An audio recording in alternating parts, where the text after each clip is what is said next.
কয়েকদিন আকাশ মেঘলা থাকার পরে কি সুন্দর আবহাওয়া হয়েছে। পরের দিন দেখেন কি সুন্দর আকাশে রোদ ঝলমলে উঠেছে।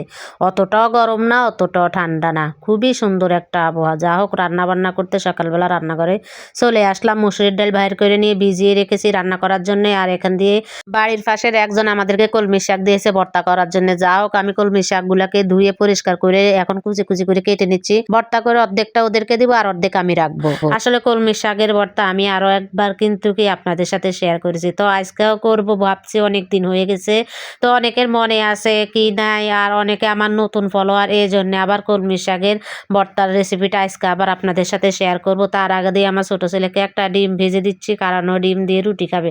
সকালে রুটি করেছি, আমরা খেয়েছি ভাজি দিয়ে, ওই ভাজি দিয়ে খাবে না, ওর জন্য তাই ডিম ভেজে নিচ্ছি। তো ডিমটা দেওয়ার পরে এই কড়াইয়ের মধ্যেই আমি কিন্তু কি শাকগুলা দিয়ে দিব।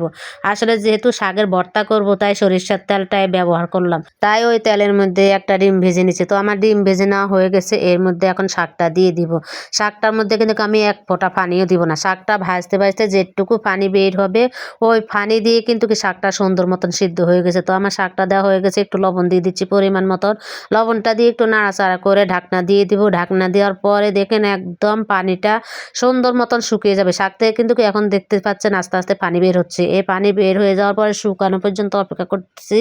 শুকিয়ে গেছে, তারপরে যে এখন একটু নাড়াচাড়া করে শাকগুলো নামিয়ে নেবো। এক ফোঁটাও কিন্তু কি পানি নাই, একদম পানিও দেখা যায় না, তেলও দেখা যায় না, সুন্দর মতন ভাজা ভাজা হয়ে গেছে। আমি এখন নামিয়ে নিয়েছি। নামিয়ে নিয়ে এই কড়াইয়ের মধ্যে কিন্তু কি এখন আমি একটু মুসুরির ডাল ঘন করে রান্না করব। ওই জন্য শাকের ভর্তাটা একটু পরেই করব।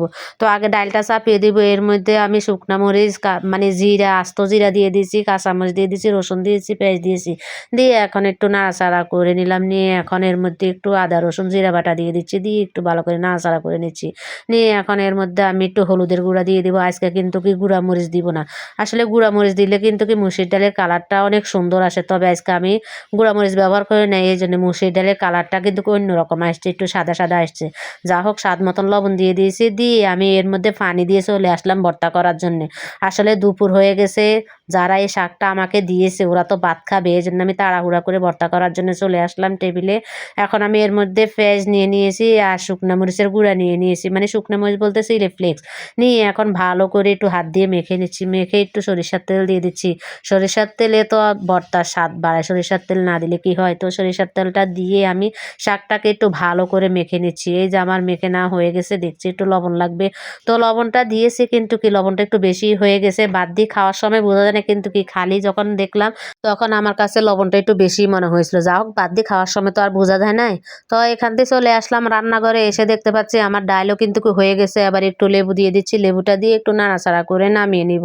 আমাদের ঘরে সবাই কিন্তু কি আবার ঘন ডালটা একটু পছন্দ করে, আমার কাছে পাতলা ডালটাই ভালো লাগে। যা হোক, সবার পছন্দ অনুযায়ী তো চলতে হবে। তো ডালটা আমার হয়ে গেছে, দেখতে অনেকটাই মনে হয়েছে না আপনাদের ভাইয়ার জন্য অর্ধেক তুলে রেখেছি আর অর্ধেকটা এই বাটিতে তুলে নিয়েছি। তো ডাল নামিয়ে আমি এখানে কাতলা মাছটা একটু ঝোল করব। কাতলা মাছ রান্না করার জন্য আমি কাতলা মাছগুলোকে আগে একটু ভাজে নিব, মানে মাছটা না ভেজে নিলে তো আর ভালো লাগবে না। তো মাছটা ভেজে নিতে নিতে এই ফাঁক দিয়ে আমি কিন্তু কি সুন্দর মতন প্লেট খোড়াগুলো ধুয়ে নিচ্ছি। অনেকগুলা প্লেট খোড়া জমেছে, আসলে ধোয়া হয় নাই। তো ভাবছি রান্না হতে হতে প্লেট খোড়াগুলো ধুয়ে নিই। প্লেট খোড়াগুলো ধোয়া হতে হতে এখান থেকে কিন্তু আমার রান্নাগুলো হয়ে যাচ্ছে। তো এখান দিয়ে দেখতেই পাচ্ছেন আপনাদের ভাইয়া কিছু জামা কাপড় কিনে নিয়ে আসলো। আসলে এ কিসের টাকাতে কিনে নিয়ে আসলো বলেন তো? মানুষ আসলে ফেসবুকের পিছনে অনেকটাই কষ্ট করে, অনেকটাই সফলতা আনার জন্য পরিশ্রম করে।